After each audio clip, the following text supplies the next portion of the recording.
broke my my leg in I think it was 3 inches or 2 inches of just bone that had been completely shattered. And once I got into Alice Springs Hospital, they said I had this thing called compartment syndrome, which allows blood to go into the area of the wound but not be able to leave it.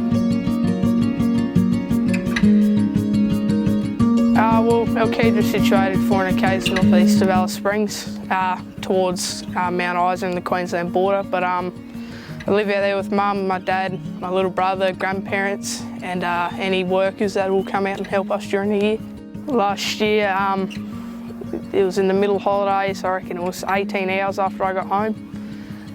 Just riding motorbikes with my little brother, just being silly and having a good time, and then we both came out of a bit of a dust cloud and we saw each other and we didn't have time to react, and then I guess we just hit each other.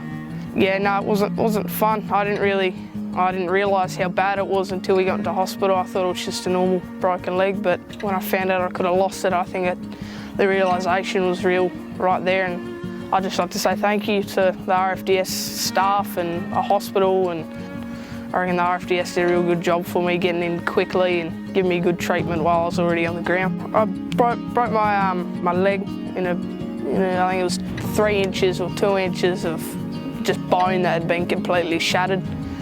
And once I got into Alice Springs Hospital, they said I had this thing called compartment syndrome, which allows blood to go into the area of the wound but not be able to leave it.